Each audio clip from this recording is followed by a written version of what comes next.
जब जब गर्मियाँ आती हैं तब तब गर्मियों के छुट्टी के वे सुनहरे दिन याद आते हैं।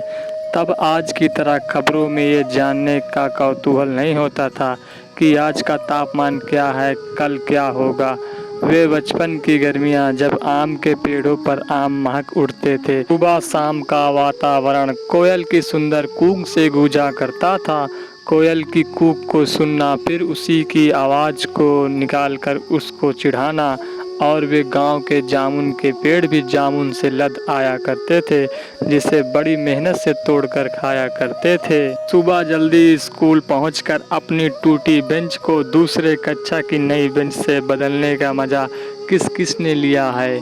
और ये सरकारी ट्यूबवेल याद है दोस्तों, जो उस समय हमारे लिए स्विमिंग पूल हुआ करता था, अब यह कहीं कहीं पर देखने को मिलता है। आजकल पेड़ पर लदे आम खुद ही मजबूरी में नीचे गिरने लगे हैं, क्योंकि आम को भी पता है कि पत्थर मारने वाला बचपन अब मोबाइलों में व्यस्त हो गया है।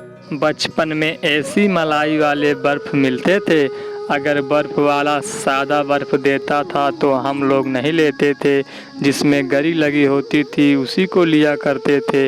ऐसे मलाई वाले बर्फ बेचने वाले को हाथ में 50 पैसे लेके पूरा गांव घुमाते थे, और जब बर्फ बेचने वाला नहीं मिलता था तो दिल बहुत उदास होता था, और जिस दिन मिल जाता था उस दिन सबको दिखा दिखा कर खाने का मज़ा अलग ही था दोस्तों। एक ज़माना था जब खुद ही स्कूल जाना पड़ता था, क्योंकि साइकिल बस आदि से स्कूल भेजने की रीत नहीं थी। किसी एक दोस्त को साइकिल के अगले डंडे पर और दूसरे को पीछे कैरियर पर बिठाकर गली गली में घूमा करते थे दोस्तों। एक वक्त था जब अपने मोहल्ले में पड़ी खाली ज़मीन में क्रिकेट खेलने के लिए पिच बनाया करते थे, और जिसका बल्ला होता था वही पहले खेला करता था, और चंदे से इकट्ठा करके गेंद खरीदा करते थे। लेकिन आज गेंद तो अकेले खरीद सकते हैं, लेकिन वो दोस्त नहीं इकट्ठा कर सकते।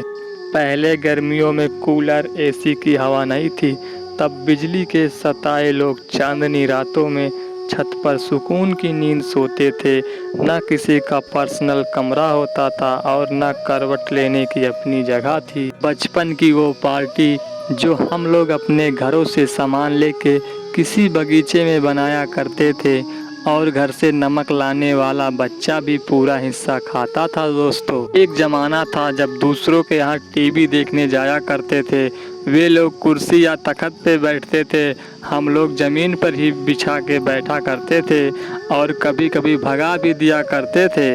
उधर घर वाले अलग से पीटा करते थे दोस्तों। आज के आधुनिक लोगों को पता भी नहीं होगा कि लोहे के इस काले चीज़ को क्या कहते हैं।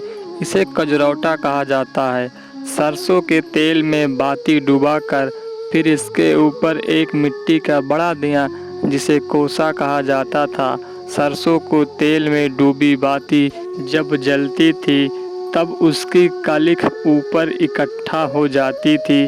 फिर इस कलिख में थोड़ा सरसों का तेल और कुछ अन्य जड़ी बूटियां डालकर काजल बनाया जाता था।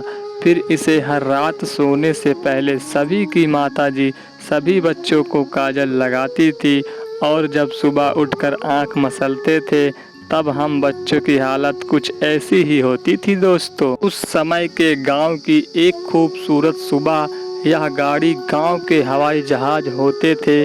बैलों के गले में लगी घंटी की टुनटुन बहुत मनभावन होती थी।